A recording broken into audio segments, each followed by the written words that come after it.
on a mission, solving mysteries in the night. Chasing shadows, finding answers, shining bright light.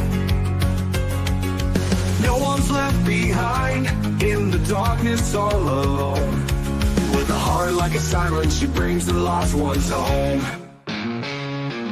Silent cries in the dark no longer have to be, for justice wheels keep turning, granny on the beat. Broken voices find their power, call out hope again. When granny's crime busters ride, no victims left in pain. Bravery in her veins, true she won't disguise. With a fire in her eyes, she's got nothing to deny. Granny fights for justice, never backs down from the call. For the voiceless and the missing, she'll stand tall.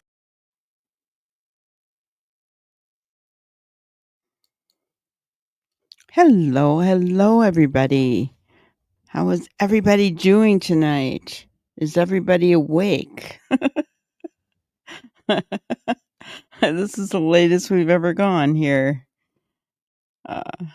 Hello, Brenda Jo. Good to see you. Good to see you. So, yeah, I decided to go a little later today because trial didn't get done until 7 o'clock Central Time. And I wasn't sure how long it was actually going to go till.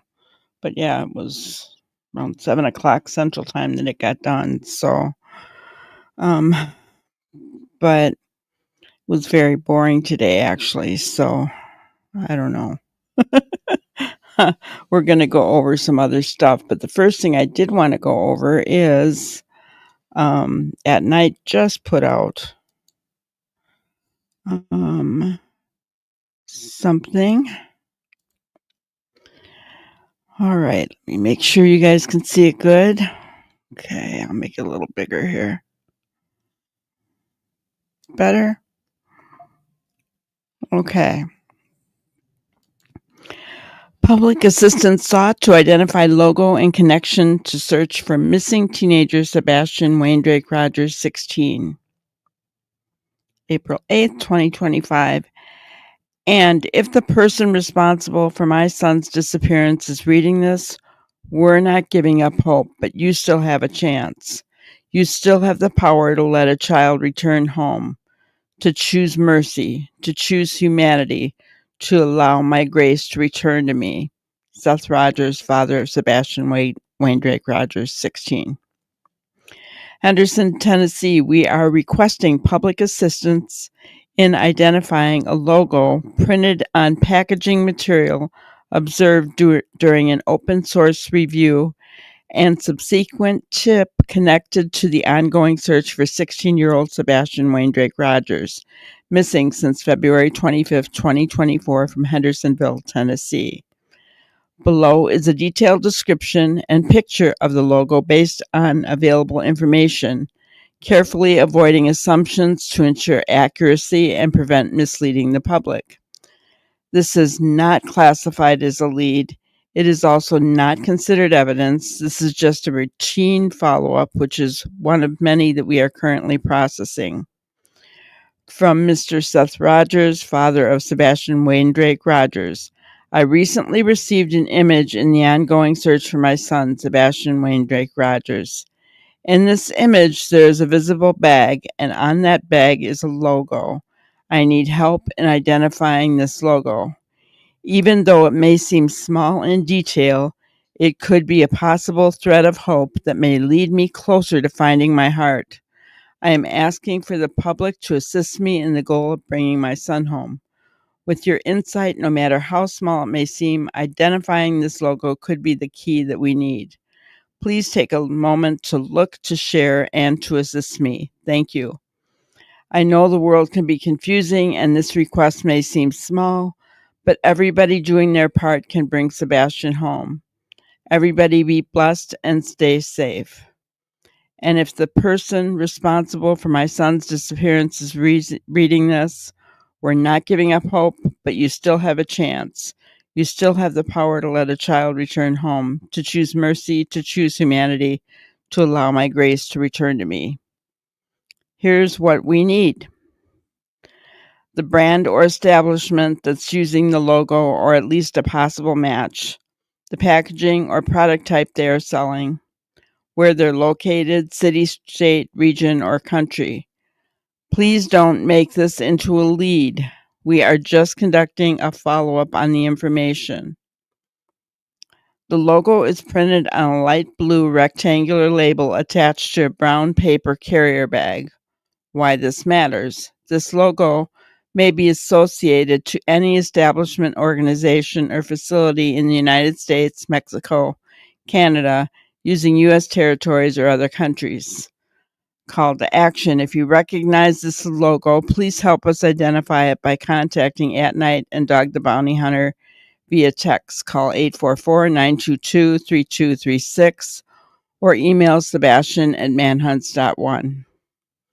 How can I report leads related to Sebastian Rogers? Please call 911 if you spot Sebastian immediately. Sumner County Sheriff, 615-451-3838. They are the lead agency. Tennessee Bureau of Investigation, 1-800-TBI-FIND. Email tips to tbi@tbi.tn.gov. FBI tip line, tips.fbi.gov. Alternatively, Dog the Bounty Hunter and At Night hotline, 844-922-3236, or email Sebastian@manhunts.one. Sebastian's details: age 16, height 5'5", may have changed. Weight 110 pounds, may have changed. Eyes brown or hazel. Hair blonde or brown, may be altered. Medical note: diagnosed with high-functioning autism. Last seen February 25th, 2024, Hendersonville, Tennessee. We can't stress this enough. This is not a lead. This is not evidence. It is just a routine follow-up, one of many being processed. Remember the goal: bringing Sebastian home. Together we can make a difference in this child's life. Again, they're saying this is not classified as lead, not evidence. Routine follow-up on a potential lead. Here is the logo, and it's on a brown bag. Okay. So if you know that logo, call or text Dog the Bounty Hunter. Here it is more up close, but it's blurred. Obviously, we can't see it really good. Is that like a smiley kind of thing? I mean, I don't know, guys, but if you know of anything like this, please. The public is requested to assist in identifying the logo found on packaging. This is an enhanced version of the original, which may contain artifacts, so it's important to refer to the raw images as well. This is really raw, right? Obviously blurry. This is the original picture, okay? So if you know what that logo is, contact At Night, guys. And here's a flyer, $447,000 reward. Okay? So that is all we have for today for Sebastian. If you have seen that flyer, please contact Dog. Again, I will put that phone number up.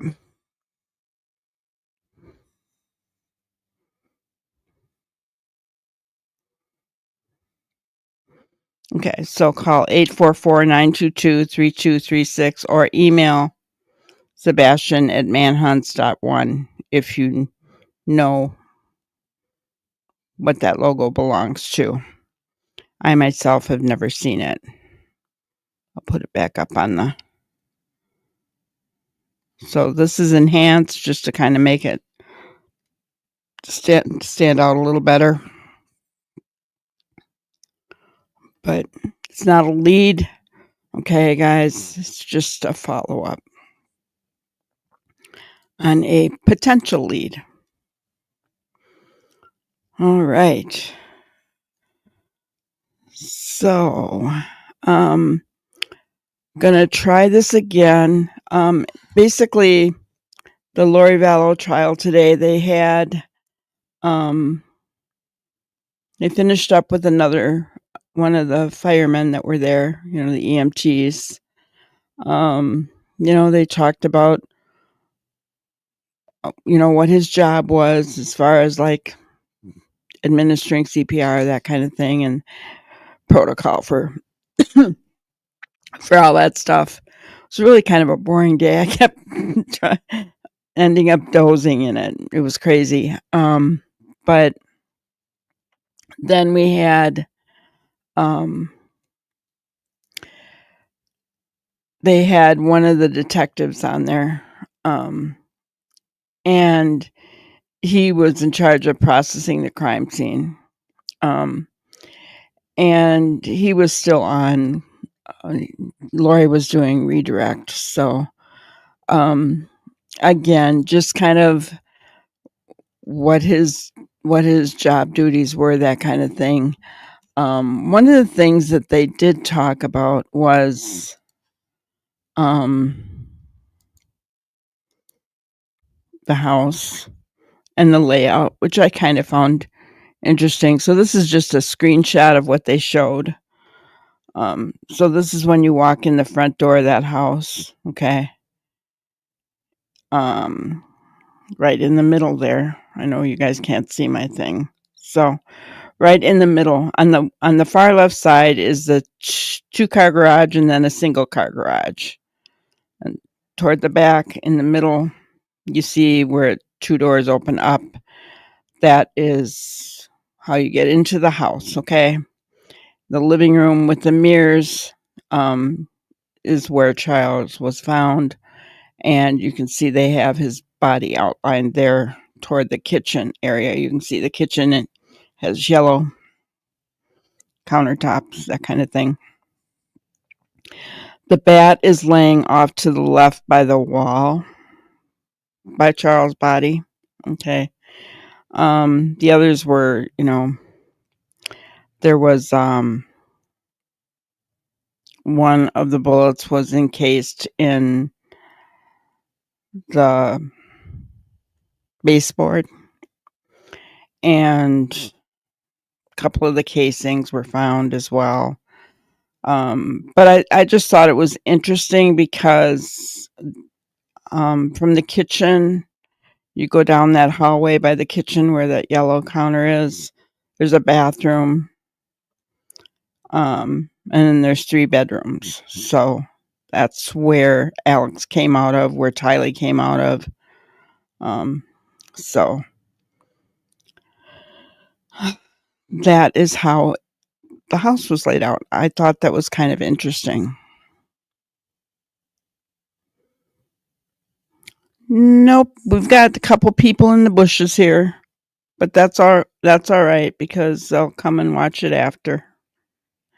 So,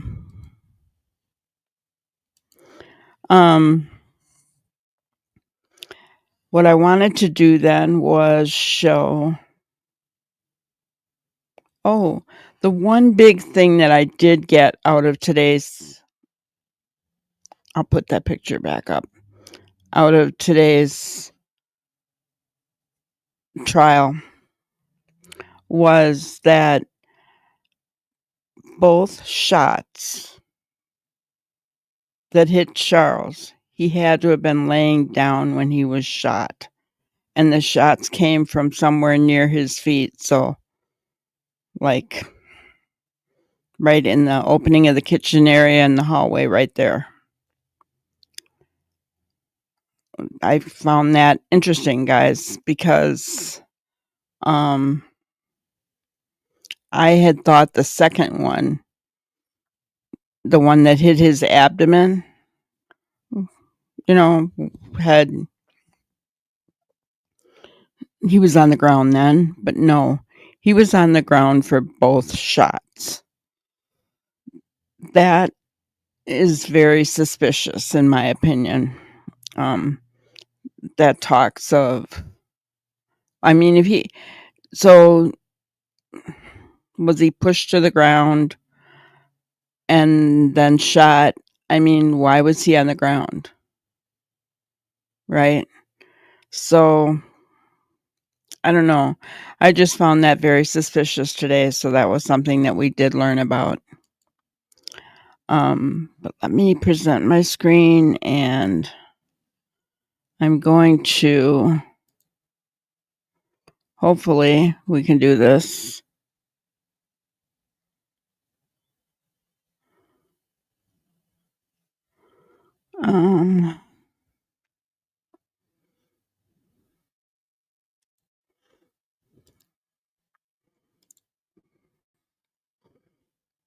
All right.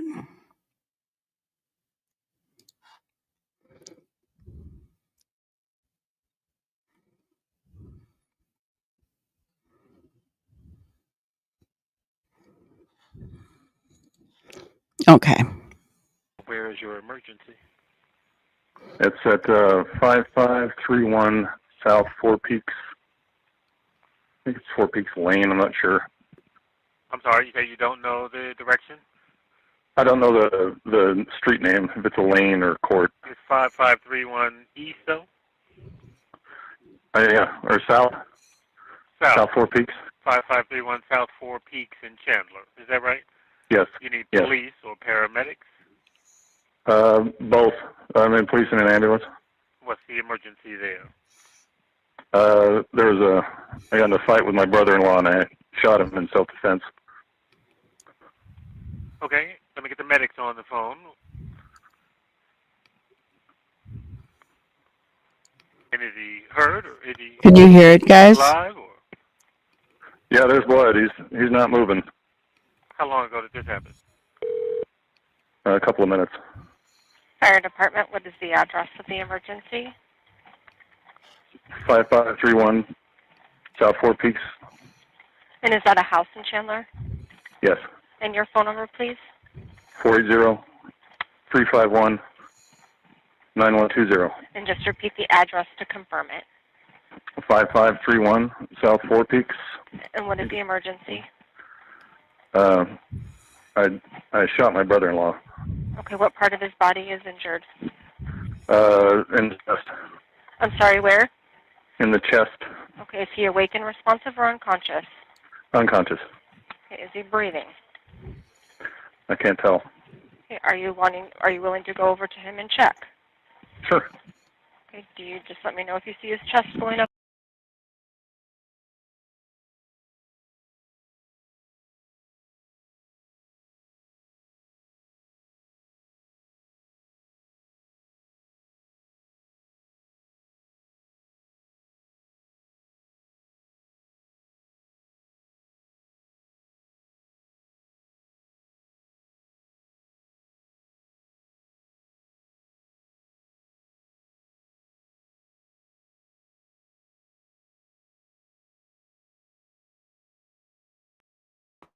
I think it's Four Peaks Lane. I'm not sure. I'm sorry, you say you don't know the direction? I don't know the street name, if it's a lane or court. It's 5531 East, though? Yeah, or South Four Peaks. 5531 South Four Peaks in Chandler. Is that right? Yes. You need Yes. police or paramedics? Both. I'm in police and an ambulance. What's the emergency there? I got in a fight with my brother-in-law and I shot him in self-defense. Okay, let me get the medics on the phone. And is he hurt, or is he alive, or Yeah, there's blood. He's not moving. how long ago did this happen? A couple of minutes. Fire department, what is the address of the emergency? 5531 South Four Peaks. And is that a house in Chandler? Yes. And your phone number, please? 480-351-9120. And just repeat the address to confirm it. 5531 South Four Peaks. And what is the emergency? I shot my brother-in-law. Okay, what part of his body is injured? In the chest. I'm sorry, where? In the chest. Okay, is he awake and responsive or unconscious? Unconscious. Okay, is he breathing? I can't tell. Okay, are you willing to go over to him and check? Sure. Okay, do you just let me know if you see his chest going up and down? How old is he? It's not moving. He's 60.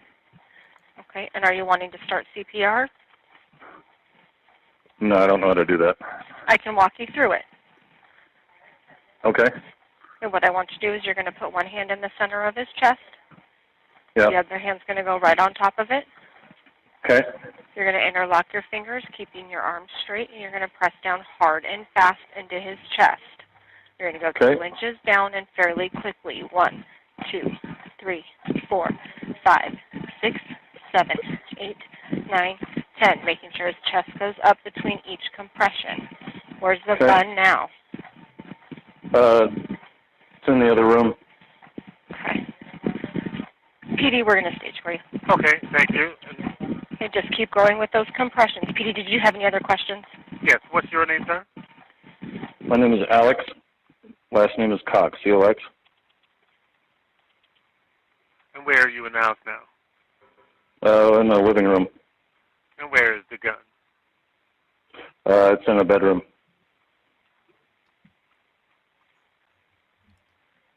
Who else is there in the house with you?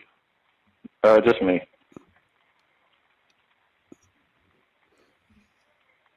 What gun is it? Was it It's my gun. It's a .45. a pistol? 45 caliber pistol? Yeah. Yeah.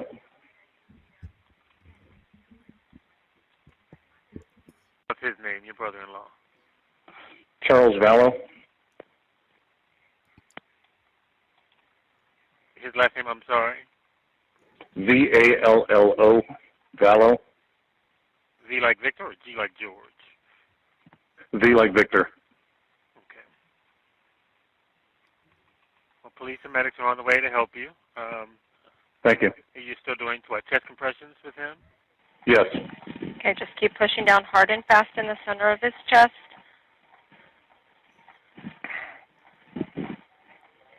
How long ago did this occur? Did it just happen? Yeah, maybe 5 minutes before I called. Okay.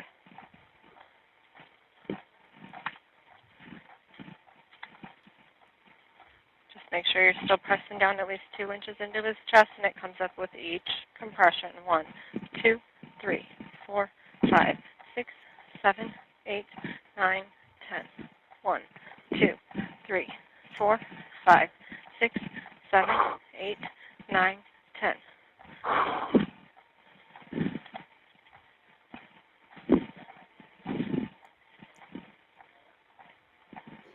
Okay, were you guys arguing when this happened? Yeah. Okay.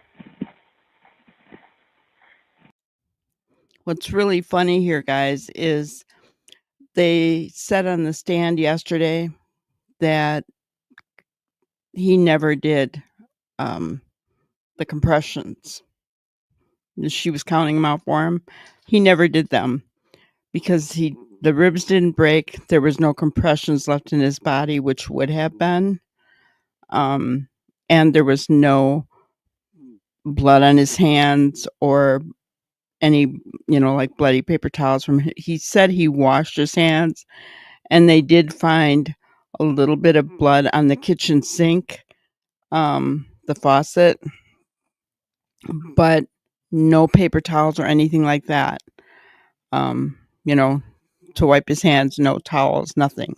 No blood on any towels or anything like that. So, very, very strange.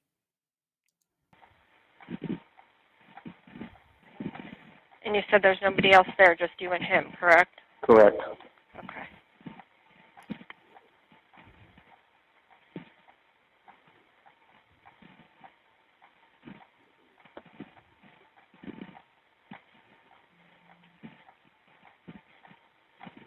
Could you just let us know when it's secure? Certainly, we'll do that. Thank you.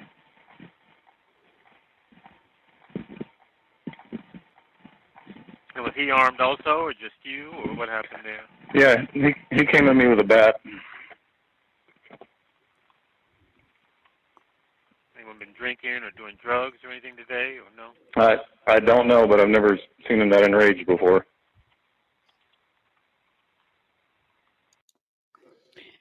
And everything that we've heard from anyone that has known Charles Vallow is that he's a very calm person, very kind, very loving, gentle with his son, just, so kind of very different scenario here. And it was kind of eerie seeing they did show the bat today. That was a little bit eerie, just because allegedly the bat was used to hit Alex over the head, although there was no blood on the bat or any DNA. Alex's blood or DNA was not on the bat. So, I don't know. Very strange situation. Does he live there with you, or where does he live? No, he lives in Houston.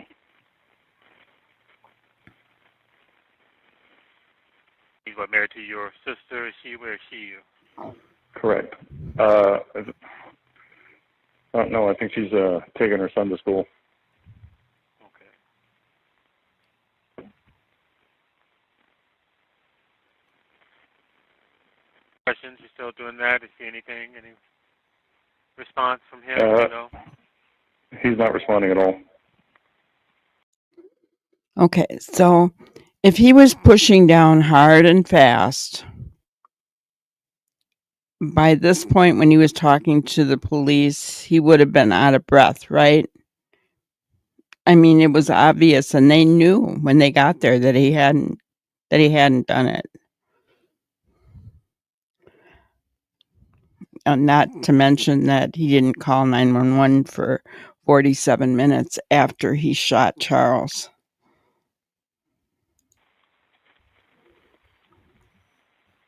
Some officers should be there. Let me know when they get inside to you. Is the front door open? Yeah. It's unlocked. Okay. Can you come out, walk outside with your hands empty? Sure. Are you able to do that with your hands up and empty? Yeah. Yeah. Your front door, right? Yeah.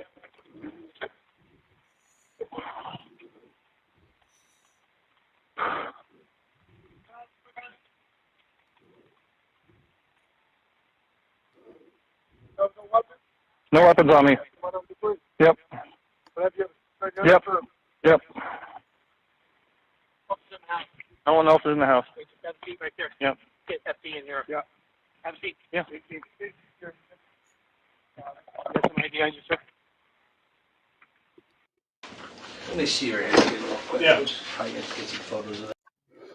Okay, and then now we are going into his actual interrogation, and they've got the camera on the wall behind his back, and we can see his alleged injury from the bat. I mean, I guess he really did have an injury, but I don't know how he got that injury. Was it self-induced to make it look good? I mean, I don't know.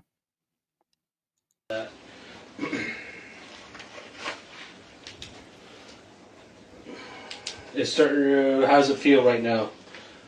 A little sore, but not bad. Okay. Any headaches you have at all right now? No? A little bit. Just a little bit? Okay. You're not feeling nauseous or anything? A little, but not bad. Okay. Do you want me to call paramedics, check you out, or? No, I think it's more adrenaline than anything. Gotcha. Do you have any medical issues that might be underlying that? Yeah, I'm slightly overweight. Yeah, okay, well, join the club. Other than that, high blood pressure or anything, or do you take medication that you need to have? No. Just okay. It was a little high in my last physical, but not. Oh, okay. Nothing major, no medication or anything like that. Groovy, okay.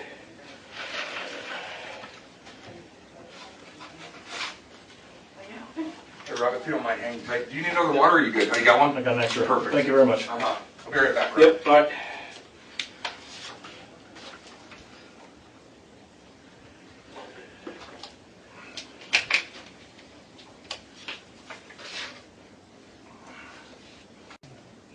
Let me just write a couple things down. 83744, 837. So, are you still living out on Yep. Cherie Street? Yep. Okay.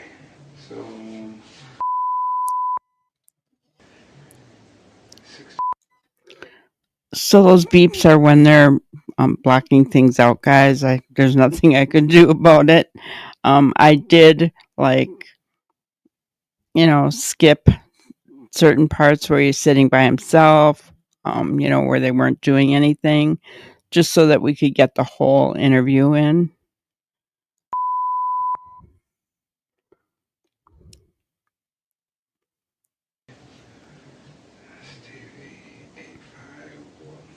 Are you working right now? I'm off this week. Okay. Well, where do you work at? What do you do for them? On drive a truck. Mostly hauling haz waste. Okay. What's the cell phone number for you?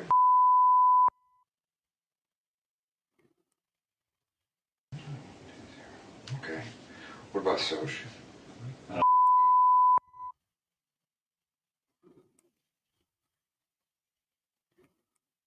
Okay, I have very little understanding or knowledge of what happened. Patrol kind of, the officer that talked to you out there, it kind of turns into the phone game.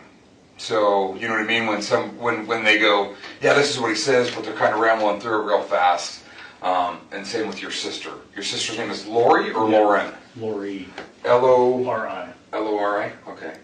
So, the big thing I want to do is just make sure that we have all the details accurate and factual. So, because kind of some of the information we got from Patrol didn't really match up what Lori told us compared to. So, walk me through what happened today. Well, I stayed the night at my sister's. Okay. We were planning to go do something fun today. We hadn't really decided. I was thinking maybe I was going to take her to the range. Okay.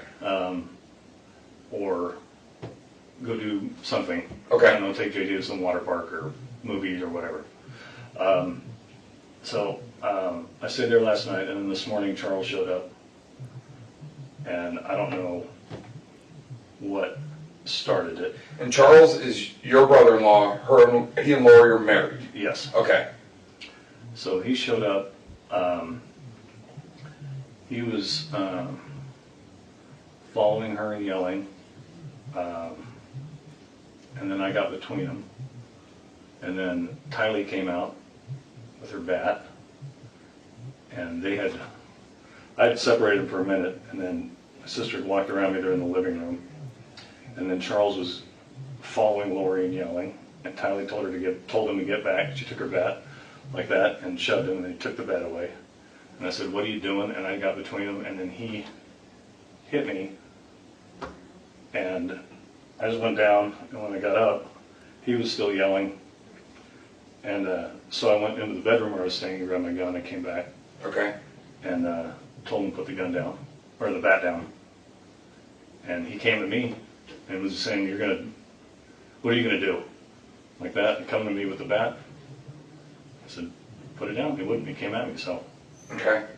So when that argument first started between Lori and Charles, where in the house were they? I don't know. Okay. Where did you first? I was in my bedroom. Okay, so you were in your bedroom, and you heard the argument. When they came right towards me. Okay, so they were coming down the hallway towards the bedroom? Yes. Okay, so you hear the argument, you step out, what's the first thing that you see? Charles chasing after Lori and yelling. Okay. Had Tylee already gotten the bat? No. Did he already have the bat? Okay. No. So Charles is coming towards Lori. He's coming towards Lori, and I shoved him back. Okay. And I said, "What are you doing?" Because he's coming at her aggressively. Okay. And he's a big dude, so he's not gonna hurt my sister. Okay. So he's coming at her. Yeah. And you shoved him back. Yeah. What happened right after that? I'm sorry to interrupt you. He got back up and he comes right to me, doesn't look at me, and continues to yell at Lori. Okay. So he's maybe this far away. Are you in the hallway of the house, or we're right close to the doorway of that bedroom. Of the bedroom you were staying? Yes. Okay. So you're right near the bedroom? Yes. Okay. So then, I don't remember why, he backed up, and then my sister came around behind me, and they ended up in the living room, and then while they're on the way to the living room, Tylee comes out of her bedroom, which is adjacent to the one I was staying in. Okay. With her bat. Okay. Yelling at Charles. Actually, she was behind Charles at first, and then she cut around in front of him in the living room. Okay. So he then went back, they went back towards the living room? Yes. After you shoved him, did he fall to the ground when you shoved him? Yeah, I think so. Okay, so he falls to the ground, he gets back up, You're blocking between him and Yes. Lori. Yes. And he basically is talking past you, still yelling at Lori. Yes, exactly. What's he saying? I don't remember. Okay. So, as you're standing there between them, what happened right after that? Is that when Tylee came out with her bat? No, he backed up. Okay. He yelled something and then he backed up, and then Lori went by me and around me in the hallway. Mm-hmm. So he backed up. I had cleared the doorway. So then she came around, and then Charles was behind her, pursuing her again aggressively. Okay. Tylee came out, yelled at him with the bat. Okay. And are you guys in the living room then, or still in the hallway? It starts in the hallway and then goes to the living room. Okay. So Tylee gets around him in the living room. He stops. Tylee goes around to the front of him, tells him to back off. What I find it easiest to do in situations like this is to kind of draw like a rough floor plan. Sure. So we'll make this the living room. All right, and then this is the hallway, Okay. and then this is the kitchen. So Tylee's bedroom is here, We got here is the floor plan, guys. and then the living room is here. Okay. We just What put was living this room on hallway there they're so I talking know, about? and then you said that's kitchen, Yeah. and then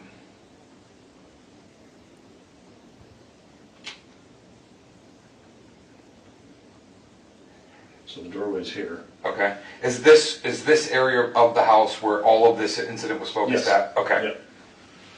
And then there's another bedroom here. This is JJ's bedroom. Okay. So do you first get involved when they're down by your room? They come all the way into the. She comes in the room, he comes right here, and I stopped him right here. Okay, so she came into your room. Yeah. Okay, so she comes into your room. He's coming at her Yeah. aggressively, and Yeah. that's when you pushed him. Yep. So you push him down, Yep. and then he gets back up, Yep. And and then he yells, and then he backs up, okay, and then Lori goes around and goes around him, and they're still going at it, okay, right? And then Tylee comes out when she hears what's going on. She has her bat. okay. Is it a metal bat? Yeah, it's Plastic a bat. aluminum bat. Okay, So she comes at him because she's tiny, so that's like her thing. You know, she doesn't have anything, but she wants to help defend her mom. okay. So she comes at him, and then when And they've already moved back Right, towards the living so they're room. going this way. Okay, So Lori's here, Tylee's here, Charles is here, I'm here, Tylee goes at him with the bat, then he takes the bat away from her, and I step towards him and he turned around and cracked me. is that for the injury that's Yes. caused on your head? Okay, Well, there was some shoving first and I got spun around okay, and then popped. So I go back here, grab my gun and come back out. He's still yelling and threatening me, okay, and then, so I was standing here and he was there. okay. So you're saying right there, he's Yeah, right here. He's there. And you said, what happened? What happened when you came out with the gun? I said, put that bat down. He's like, what are you going to do? He's like, you're going to threaten me? I said, no, I'm just going to defend myself. So you put that bat down. And he goes, what are you going to do like that? And he came at me. Okay. And he'd already hit me in the head. Okay. So he came at you at the bat. What Yes. was he doing with the bat when he came at you? It was in his right hand like this. Okay. So he's holding it low and he's coming at Yeah. you. Okay. So you gave him.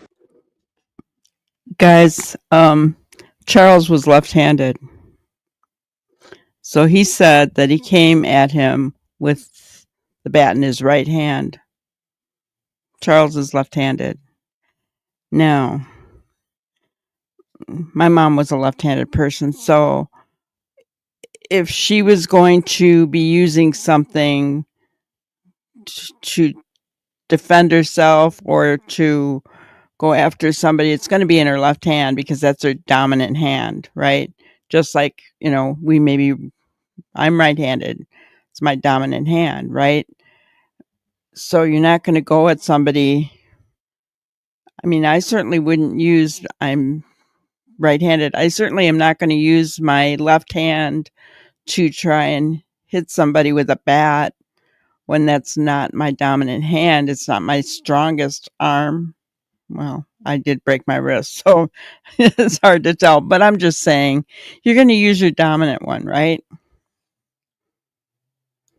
How many times would you say you told him to put the bat down? Once. Once. Okay. And then he started advancing towards you. Yes. How many shots did you fire? I don't know. A couple. Okay. Were Tylee and your sister I didn't see him, so I don't know where Okay. they were. Where's JJ at during all this? He's already out in the car. Okay, so he's sitting out in the car. Yeah, I think. Okay. But you, as far as you think or understand, you're not sure where they were. Correct. He's in the corner of the living Yeah, room. they were no longer in the room Okay. when I come back out. Okay.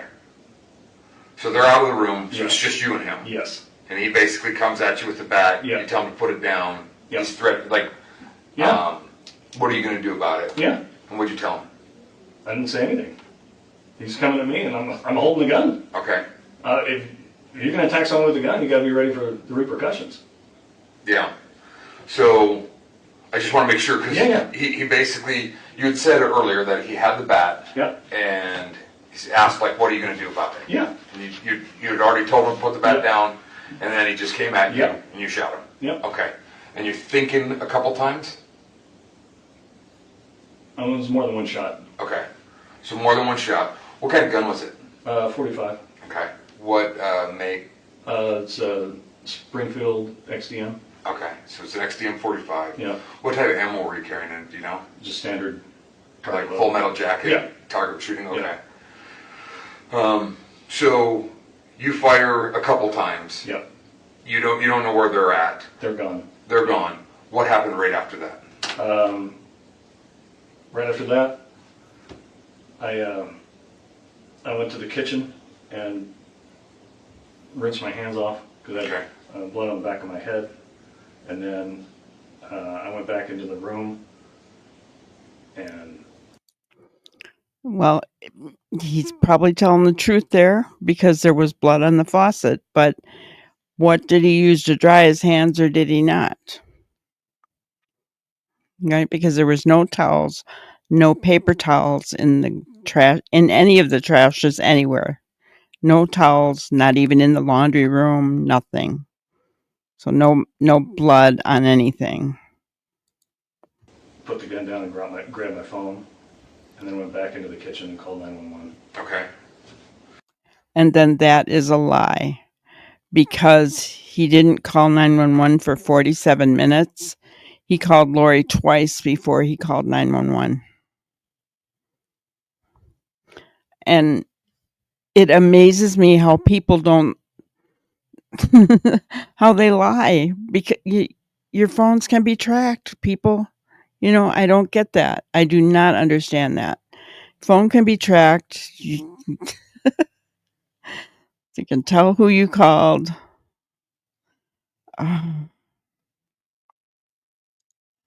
then, did you see your sister and Tylee again? Did they come back in or not? Not until they drove up. Okay. Then they drove up here? Yeah. Okay. When they drove up outside. Gotcha.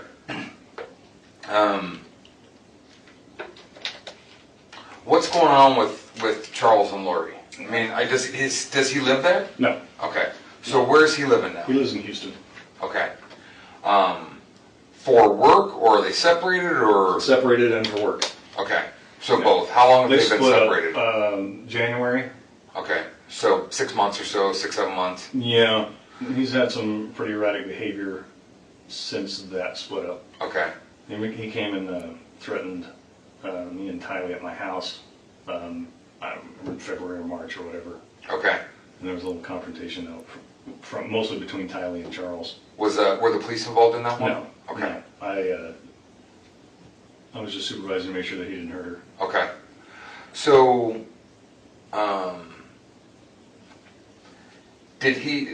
was he working out of state before January? Or? He always has worked out of state. Okay, so he always works out of state. What's he do for a living? He does annuities. Okay.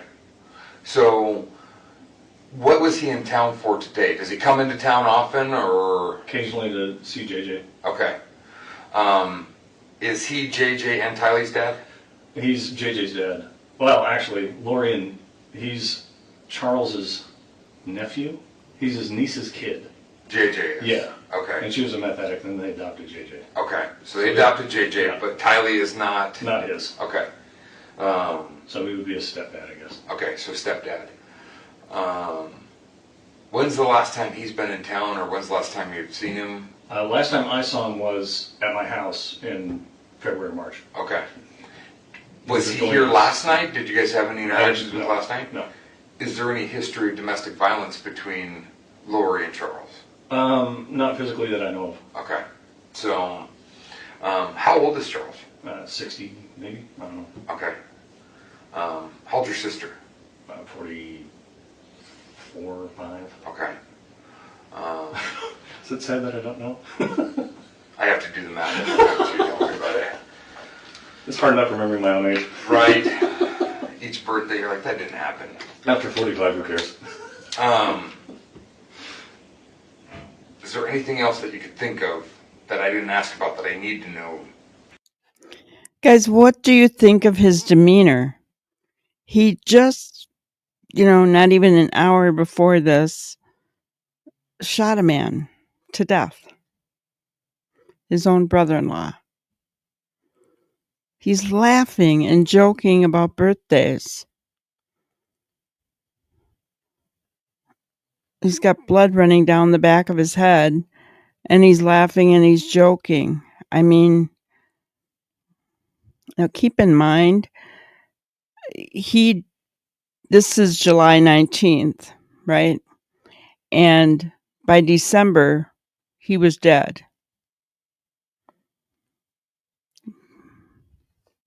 Okay. But by December, he had also red-rummed Kylie, JJ, Tammy, and tried to red-rum Brandon Boudreaux. So,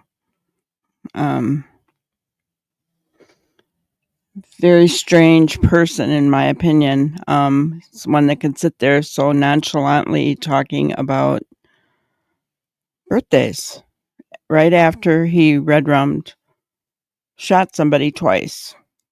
Right now. I can't think of anything. Okay. Did Lori ever say, like in the last couple of days, that Charles was coming to town? Yeah, she said he was coming to pick up JJ. Okay. Now listen to this part of the interview, guys, because we're gonna hear Tylee and Lori's version, and they're all different. You guys were expecting him to show up today? Yeah. Okay. So you knew, okay. It wasn't like he just showed up unexpectedly? No, it wasn't a surprise or anything like that. But you don't know what they were arguing or fighting about? His behavior was a surprise, but him showing up was not a surprise. Okay. Let me just walk you through my understanding of it to make sure that I'm accurate. You were in your room. Yeah. Had you even gotten up and been out of your room this morning? Yeah, brushing my teeth. Okay. So you're in your room. You hear. I'm just on the phone, and then I just hear them coming around the hall quick. Had you seen Charles before, or that morning? No. Okay, so you hear them arguing. Yeah. And first time I see him is at the doorway. At your doorway. And I shoved him back. So Lori comes into your room. Yeah. You're in your room. Yeah. You get up at the doorway and basically get between him and Lori. Yeah. You push Charles back. Yep. He probably fell down to the ground or did fall to the ground. He stumbled back. Okay. So he stumbles back. He comes right back up, Yep. and he's talking past you, Yes. still yelling at Lori. Yes. But you don't know what he was yelling about. I don't remember. Okay. So at some point in time, Charles backs up. Lori comes out, and they both go around you and towards the living room. Yes. Tylee comes out of her room with a bat. Yeah. And basically, they've made their way into the living room. Yes.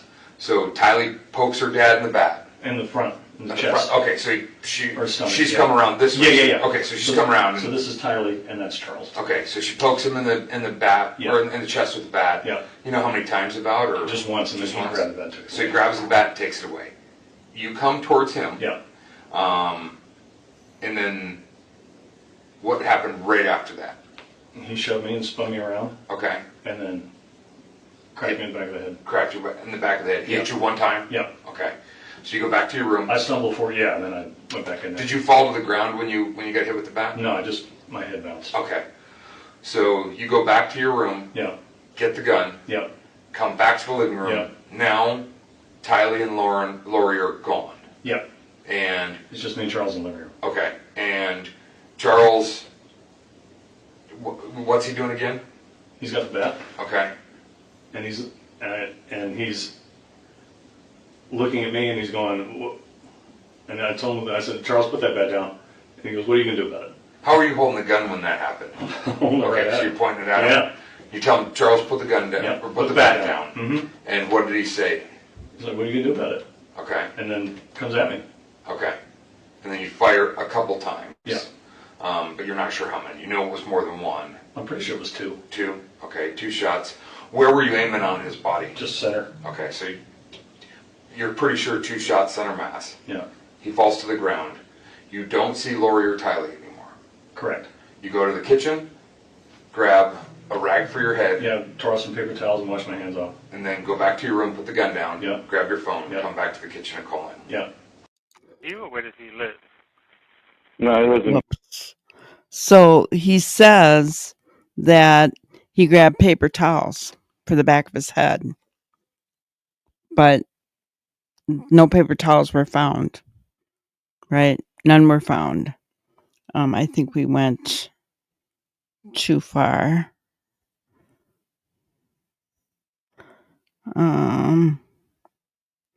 Okay.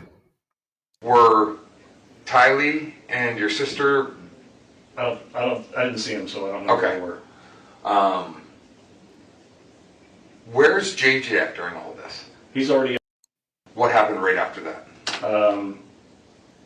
right after that, I went to the kitchen and rinsed my hands off because I had blood on the back of my head.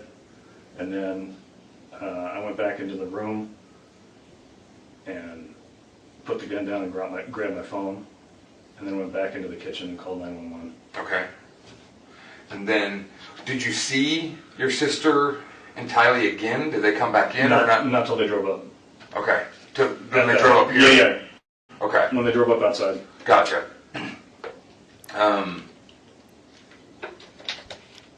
What's going on with Charles and Lori? I mean, does he live there? No, Okay.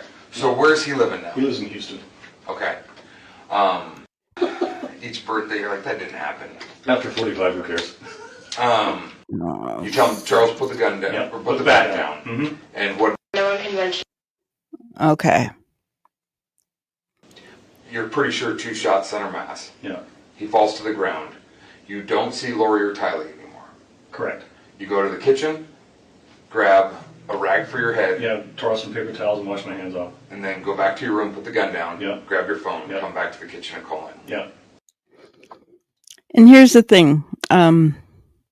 What I find really funny is that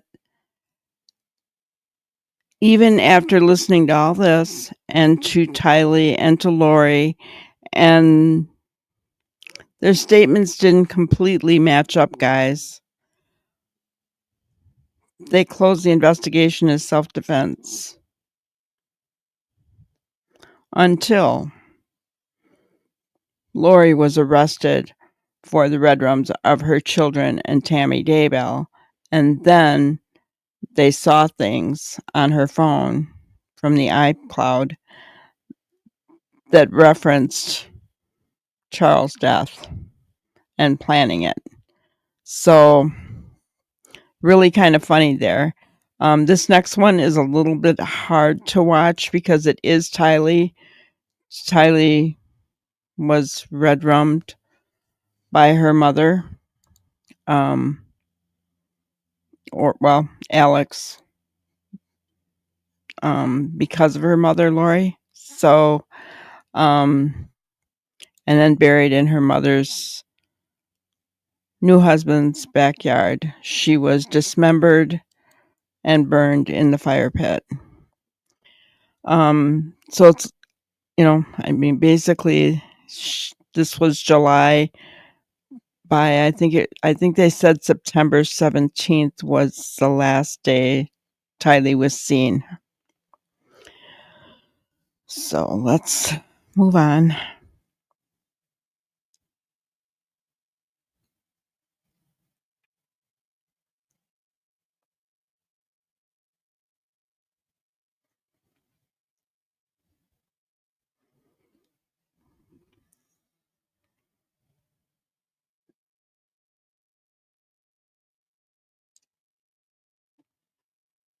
probably around like 7:50, I want to say, because I heard yelling from like right outside my door.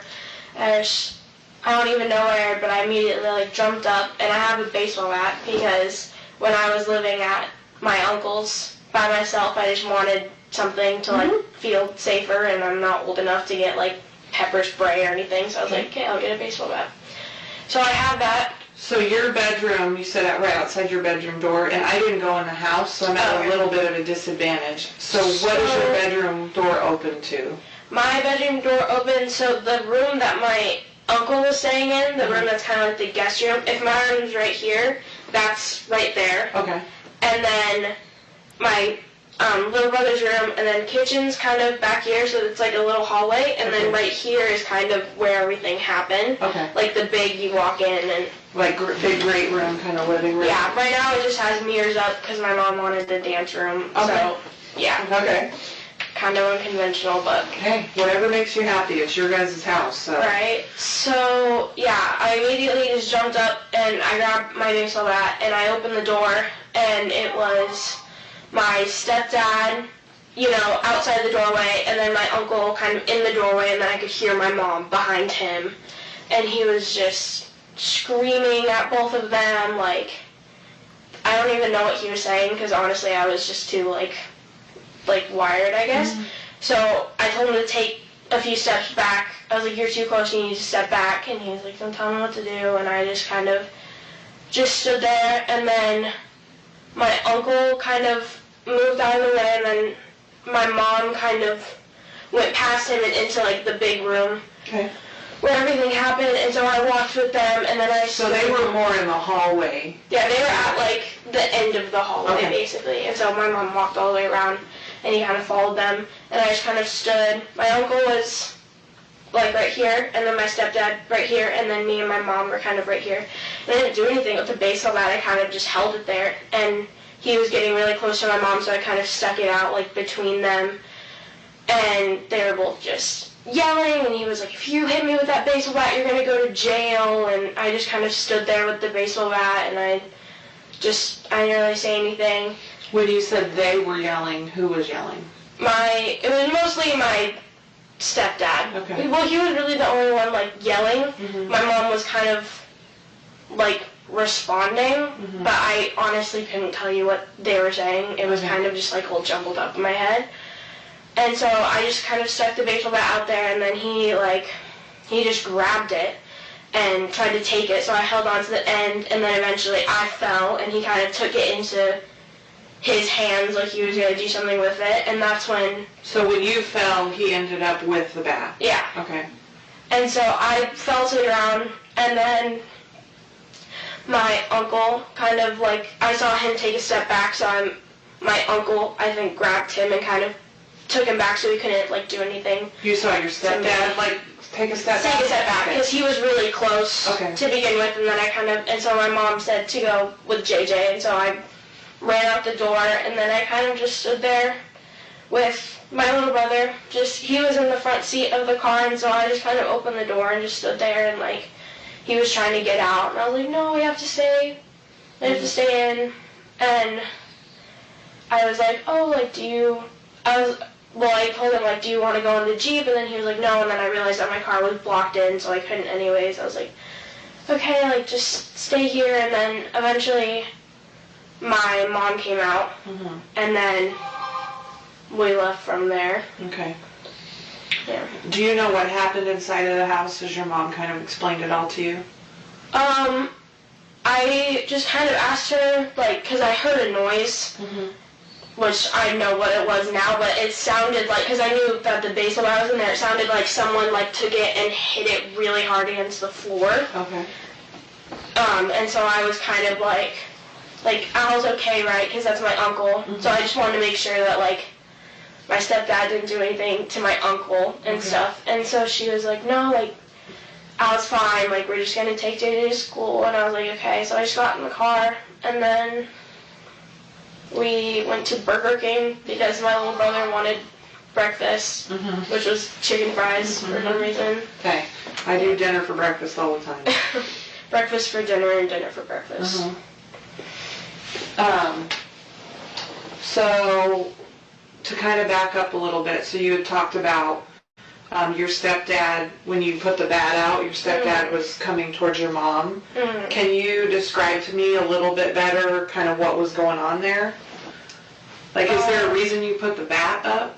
Yeah, he was walking towards my mom, and I just didn't want him to do anything, so I kind of just stuck out the bat. Like, my mom was right beside me, and he was right there, so it wasn't, like, between them. Okay. It was kind of just, like, I just stuck it out to be, like, keep your distance, kind of.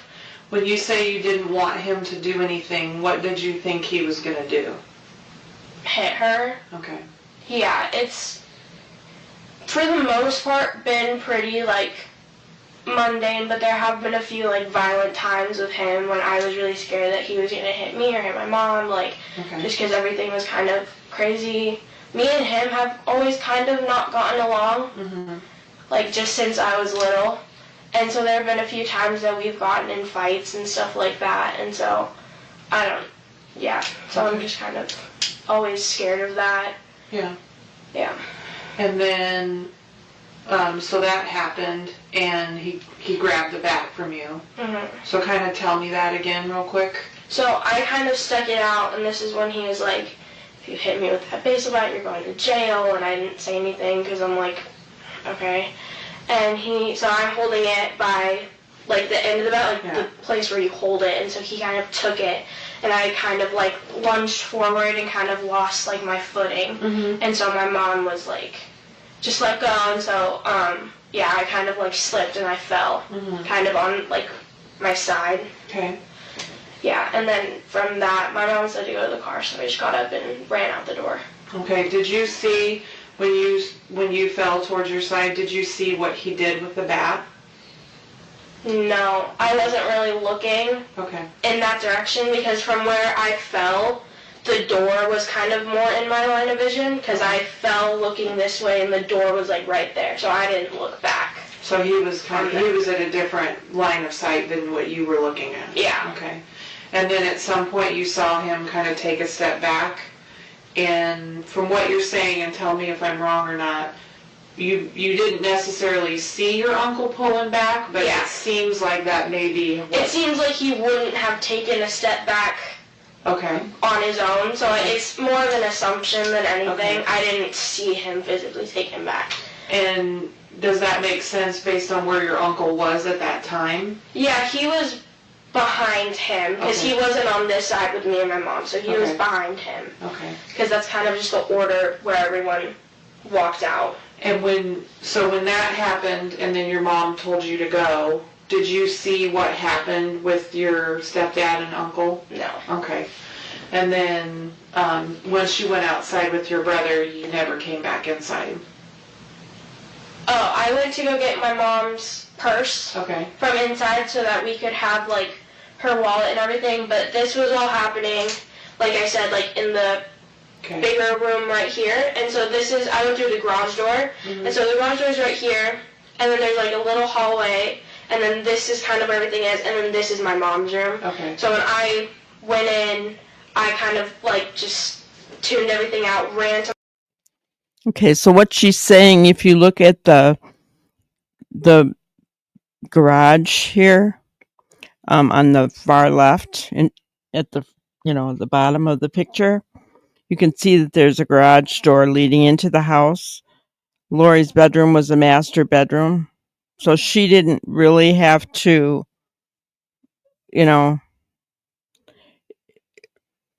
go that way, right? So she just ran into her mom's room and then came back out, is what she is saying. My mom's closet, ran back, so I didn't see anything, I didn't hear anything. When did you go back in and get her purse? After my mom came out. Okay. So after you heard that loud noise? Yeah. Okay. And when you heard the loud noise, was your mom outside or inside? I'm trying to think. I think she was inside when it happened, and the door opened, like, immediately after. So very quickly after the door opened? Yeah. Okay. So it wasn't like a long period of time, because I remember not like thinking about it for that long, and if my mom hadn't come out immediately, I would have, been thinking about it for a lot longer than I had. So obviously I don't know like your mom and stepdad and uncle like you do. I don't. So can you tell me kind of where the three of them were at kind of emotionally and how they were behaving when all this was happening? When all this was happening, or like before? When all this was happening. So like when you came out of your room and he took the bat from you and... Yeah, so my stepdad was like, he was like, I don't even know how to explain it. He honestly just looked like kind of a crazy person. Okay. Like screaming, and like his face was beet red. He just looked like really mad. I remember when he took the bat from me, I saw his face for like a split second, and I honestly like, it didn't even look like him. He just looked like pure like rage, like he was just seeing red. So I haven't really seen him like all the way like that before. That's like the craziest I've ever seen him. And then my uncle was kind of calm, like not super calm. Obviously it was like a stressful situation, but he's like, I don't know, he was kind of just standing there in the doorway, kind of just being protective of my mom, but he wasn't yelling or really saying anything. Okay. And my mom was just kind of, he was yelling and my mom was kind of just like talking. Okay. So, yeah. But you don't remember, if you do, like what your mom was saying at all, or what he was mad about? No, not really. I'm sorry. Okay. It's okay.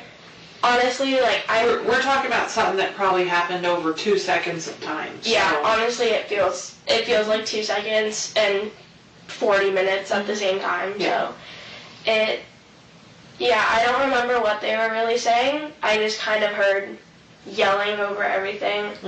I don't know. I kind of just do that whenever things are like really loud. I kind of just like tune what people are saying out, because I don't know, just yelling isn't fun, obviously, for a kid to hear. And with my biological dad, I always heard him like screaming and stuff, so I kind of just learned how to like tune it out. So when you woke up to yelling, and you had said you weren't sure what they were actually saying, did you know who was yelling when you heard the yelling? Yeah, I knew it was my stepdad. Well, at first I kind of didn't. Like when you first wake up, you're kind of disoriented. And then I remembered that my stepdad was like coming in to take my little brother to school today, so I immediately like knew it was him. And then my uncle I knew was staying, so I knew that was him. And then my mom, obviously, I knew that was her. Yeah. And then, so you stepped out of your room and you took the bat with you. Is there a reason why you took the bat with you? Honestly, I think that was kind of just like first instinct.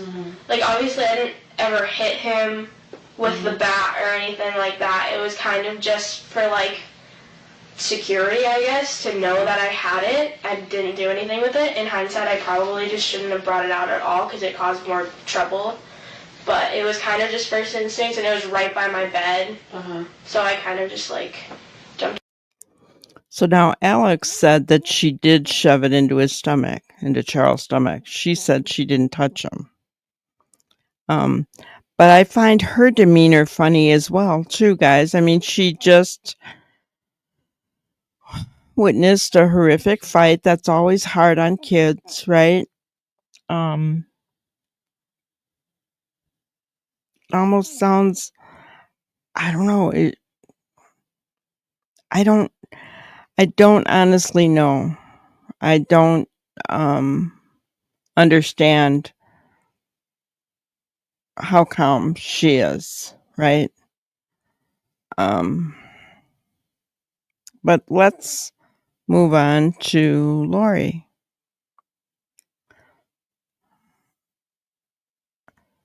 And Lori, well, I mean, if you guys have watched anything of Lori before, you will know that she doesn't react in the right manner to anything. You can start what makes the most sense to you, and we'll just work our way through, and I'm going to ask you a bunch of questions just to kind of clarify. Sure. So I know you talked to the initial patrol officer. And he just got information. He didn't say Okay. anything. So yeah, if you can just kind of tell me kind of what happened. It sounds like some of this may have started last night or something along those lines. So Right. start where you think it makes the most sense. Okay, so, I told you, it's a crazy question. Well, so we moved into this house 3 weeks ago because he offered to get me a house here where all my family is. So we Okay. were in Houston. And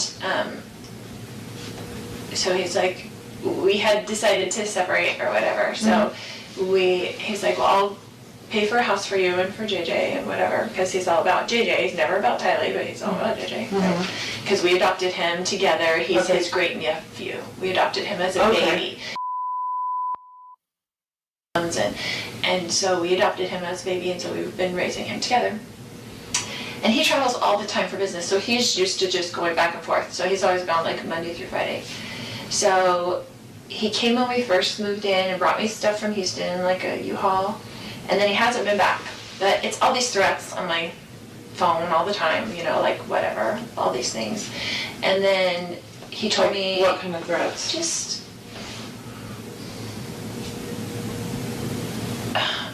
You'd have to read them to see, but he's always mad at me, right? Okay. And he doesn't want a divorce, but I don't like him and don't want to deal with him, so that's just how it is. Like, so we married for 14 years, we've dealt with it for 14 years, of him being horrible to her. Like, he gets in huge fights with her, a lot of things. But anyway, so he said, I'm coming Wednesday night, all of a sudden. I want to see JJ, and I told him, I said, I will never keep JJ from you. You can come see whenever you want to, come take him to school, whatever, like, I'm not going to do that.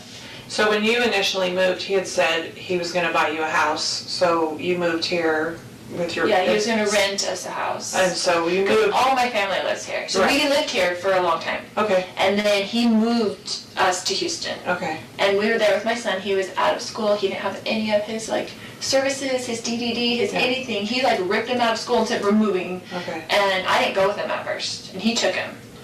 And I let him take him, and I didn't file anything or whatever. And then he filed something against me and said, I'm only going to get supervised visits because I'm crazy and blah, blah, blah, you know, the story.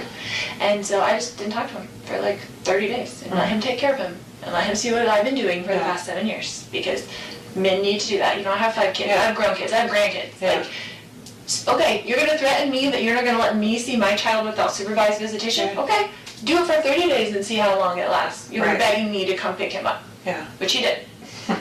Just like, come back and whatever. So I moved in with them to Houston for the family, you know, and Tylee went with me. We drove to Houston from here and left all our family and all his support, all my son's support, like his cousins, everything.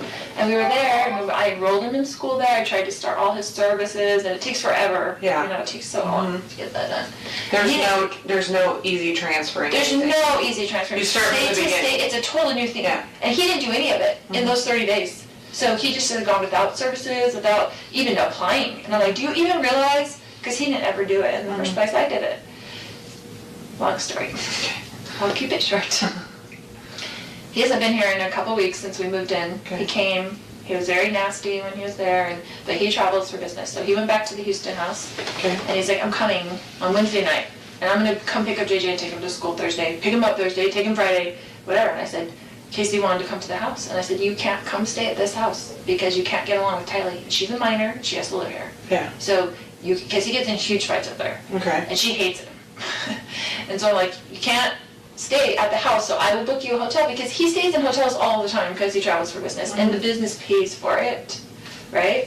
So I said, I will book you a hotel nearby. What does he do? He works with teachers in their retirement plans, but he goes to them, but he mostly works in California, no matter where we live. And we lived in Hawaii, he'd work in California, he'd work in Texas, he has like books of business in different areas. And so he just goes wherever. It kind of just gives him freedom that he doesn't have to stay home every day and take care of special needs child. It's like an excuse, right? So I've done that myself for the past 7 years anyway. And I was a single mom before I married him. my 2 kids. Yeah. And he had 2 kids. We got married, tried to make a family. You know how it goes. Anyway. So he said he was coming last night. I said, well, you can't stay at this house because you can't get along with Thailand. I'll get you a hotel and you can come play with JJ. But he goes to school all day. Yeah. I got him back into his school.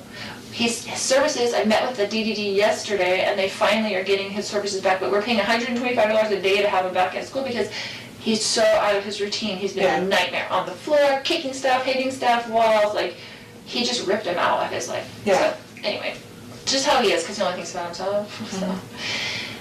He says, coming to get JJ, and JJ's like, I don't want Dad, because he knows Dad took him away, so he was freaking out, right? So I didn't tell him he was even coming, like Dad's going to come take you to school or anything. So he didn't bother me last night, which I was surprised. I was expecting kind of an ambush for him to kind of like come over or be just mean and say, it's my house, I'm on the lease, I'm going to stay here, kind of thing. Because that's kind of his macho attitude. And so he came this morning, I was getting JJ ready. So he got in last night, but he wasn't at the house last night? Yeah, I didn't hear from him, except for he texted me and said, I'll be there at 7:30 to pick up JJ. Okay. And I was like, okay, that was good, didn't hear from him. And then he came over in the morning and he's like banging on the door. I'm like, oh great, here we go, you know. And I was just gonna be nice. I'm just gonna be nice as possible. And I had JJ stuff all ready for school. And so. Do you remember about what time he got there? He said he'd be there at 7:30, but it was more like 7:40ish or 7:35. I don't know. Okay. But I remember thinking, looking at the clock, and he wasn't there at 7:30, and he's usually Mr. On punctual. time. Yes. So I was like, okay. And then JJ was like, oh, Dad. And then he was like, Mommy, and like ran to me and was like holding me. He's like, you're not taking me to school. And I was like, it's okay, Dad, I can just drive you to school. It's not a big deal. You know, just trying to make it whatever. Calm. Yeah, calm. And then he was just being real smirky and real like jerky, you know, to me. And I was like ignoring him, whatever. And so he was like, and your brother lives there with you? No. Okay. He had stayed with me last night because I was worried he was going to come over and cause trouble with me. Okay. And just wanted. See, and the detective had asked Alex if he came over the night before because Lori was concerned about Charles coming. And Alex said no. So here's where their stories are differing, right? Someone else there, like my brother there, because I trust my brother, and it's been a long story. Like, I had to go live at my brother's when he took JJ, and, you know, he's just been difficult, so, anyway. So I got JJ stuff ready, and he was like, well, and he's like this about timing. He's like, I'm leaving in 20 minutes, because it's like 15 minutes to the school, and like you can't get there early, they don't open the gates until 8:20 or something like that.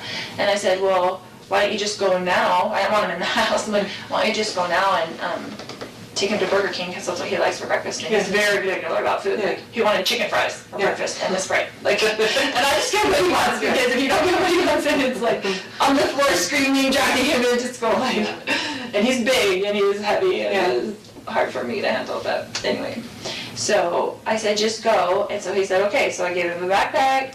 He got in the car. This is his MO, right? He always leaves something in the house and comes back. He never leaves the first time. I always expect my husband to come back into the house, right? So I guess he had left his phone on the counter. So he initially left with the backpack and with JJ? And so he put them in the car, in the driveway, and then he came back in, right? So I kissed JJ goodbye. He came back in, and his phone was on the counter, and I had his phone. And he was like, giving me my phone, and I was like, why don't you show me your text that you've been texting, blah, blah, blah, you know, whatever. Because he's like acting really weird, like he's plotting something against me. Like, I'm like, why are you even here? Like, what did you come here for, you know? He's been talking to my other brother, and my brother came into town at the same time last night. And I haven't talked to my brother in a while, my other brother, and I was like, and so he was texting him on the phone when he first got to my house, and I'm like, why are you texting Adam? Like, do you even talk to him? Like, my other brother. And, you know, he's been telling me all these texts, like, you're going down, blah, blah, blah, blah, blah. He's blaming me for our marriage breaking up, and my niece getting divorced, and my friend getting divorced. He said, I'm a destroyer of families. because I want everybody to get divorced. I'm like, what would my motivation be for people getting divorced? So I could babysit the kids more? Like, why would I have any control over what people do? Yeah. So it's just very odd. But anyway, he goes nuts. He's gone nuts on us a lot of times. Tyler and I have had to leave with JJ over the years probably 5 times and just stay in a hotel for 2 days because he goes nuts. Like, you don't know what's going to set him off. Like, whatever. And she's mad at me for always, like, going back. But we had JJ and he's special needs and it's really hard. Like, it's even hard to take care of by yourself. So when you say he goes nuts, that can mean a lot of different things. Right. So goes nuts like yelling and screaming. Yeah, goes yelling nuts and screaming, like breaking like, things. yes. Goes nuts like physical violence. He's never really, besides like grabbing us and pushing us, but not like punching us or something. But with Tylee, he has gotten physical before. And with my grown son. Like physical how? Like got into a physical fist fight with my son when he was 16. Okay. And he came after Tylee 2 times in Hawaii. Okay. And like went like he was going to hit her, but then I got in between them. Right.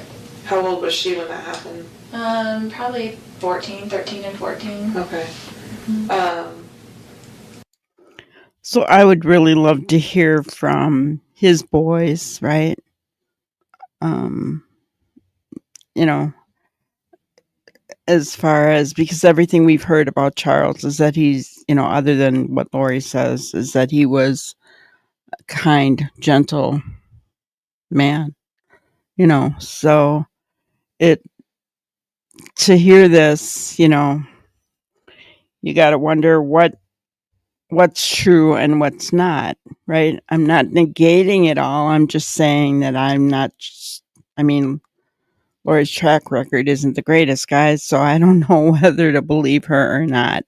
I guess I'm leaning more toward not, in my opinion. So this morning he comes back in and... He comes back in, I wouldn't give him his phone. He was screaming at me to give him his phone. He was very worried about whatever was on his text that he did not want me to see. And so I was just holding it there and he was screaming at me. And I was kind of walking around the house with it so he couldn't get it. He's like reaching for it and stuff like that. And so Tylee came out of her room upset and she had a bat. And she told him to leave her mother alone, like, right? So she was really, whatever, and he's screaming at her, don't you hit me with that bat, and blah, blah, blah, blah. And then my brother heard all the commotion because he was in there in bed, and so he came out into the main room, and I guess whatever. What's your brother's name? Alex. Alex, okay. And then... and that is different than what both... Tylee and Alex said that he came out first and Tylee came out last. And Tylee said the same thing. She came out last. But Lori is saying that Tylee came out first and then her brother. He just started, he was screaming and he was super upset and whatever, and he's yelling at Tylee, don't you hit me with that bat, and blah, blah, blah. And so Tylee, I guess, I don't know if she swung at him or what, but he like grabbed the bat from Tylee and then went to like hit Tylee with the bat. It was, and I was right there, they were right there, and my brother grabbed him from behind, like just to stop him from hitting Tylee. You go like this, like he grabbed him like... Yeah, from behind, like just kind of to pull him back. And then they got into the thing, and he's hitting him with the bat, and they're on the ground, like grappling around or whatever. And then,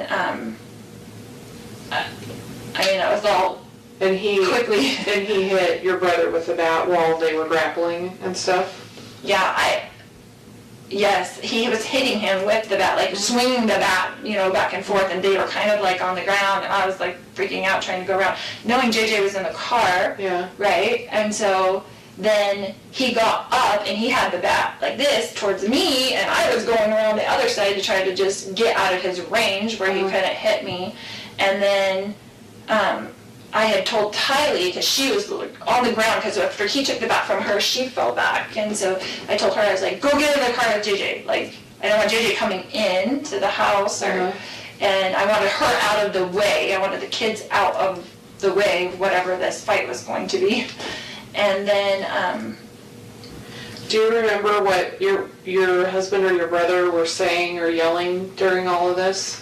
If they were at all? just kind of get off me, ow, or whatever, whatever. They were like, don't talk to my niece about whatever. Like it was, I don't remember specifics, but they were kind of both. They were kind of in the heat of it. I don't think there was many words that I remember.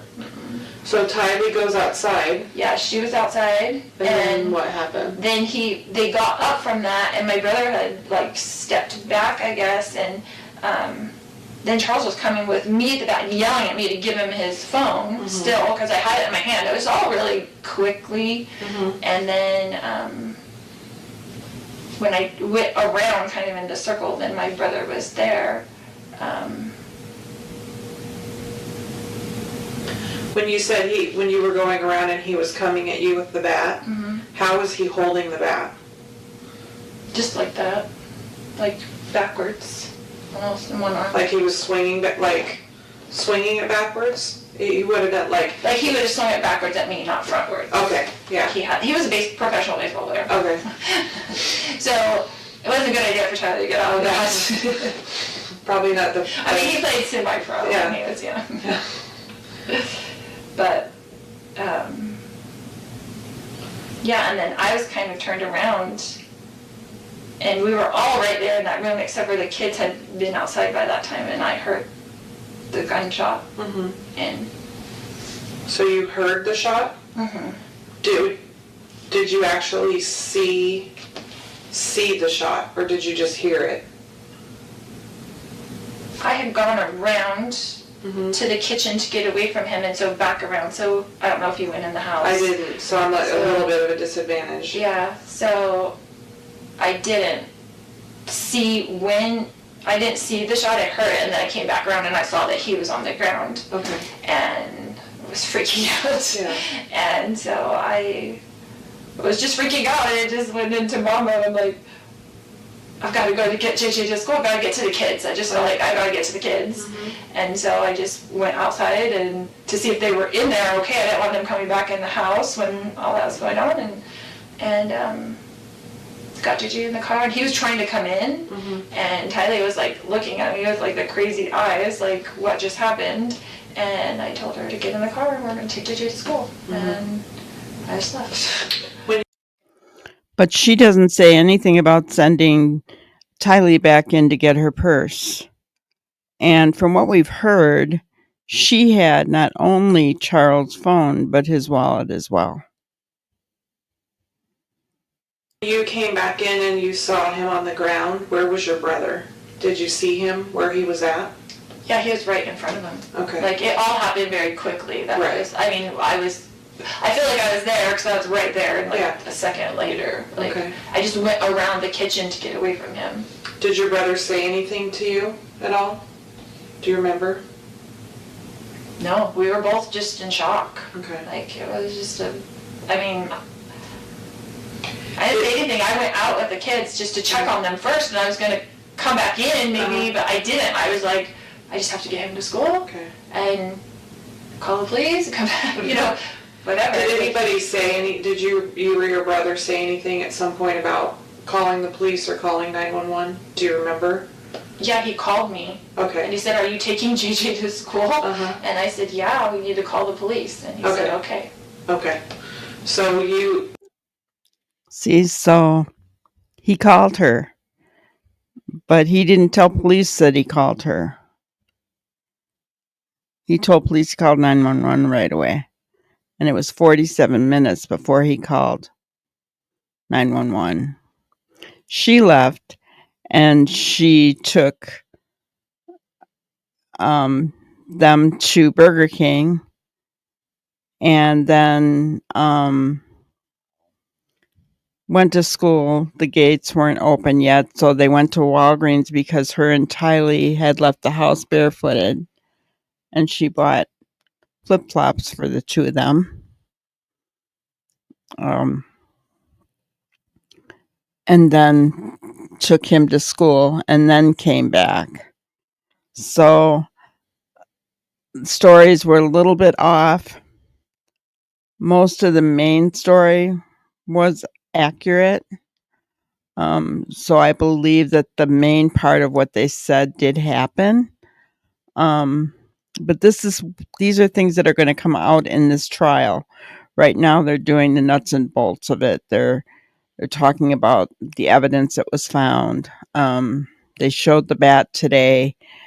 But basically, I mean, they just talked about, the crime scene investigation, what was found at the scene and where it was found.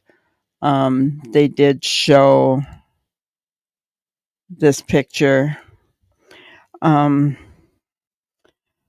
sorry, it's a screenshot of of the video, so it, even if I tried to enlarge it, it's blurry. But you can kind of get the gist of everything that they were saying, right? So, where Charles was laying, where the door is, the garage, kitchen, the hallway that they're talking about right by the kitchen. So you can kind of see the bat was laying off to the left side by the wall, which would have been because Charles was laying on his back. That would have been by his right side, which he's left-handed again. So, I don't know. Lori made mention of the fact, I think in her opening statement, that Charles was a pitcher, so he pitched left-handed, but he batted right-handed. I don't know. I don't know if that's true or not. Like I said, it's kind of difficult to believe Lori, isn't it? So, but that's all for today. We're going to continue to show the things. I do want to just once again go over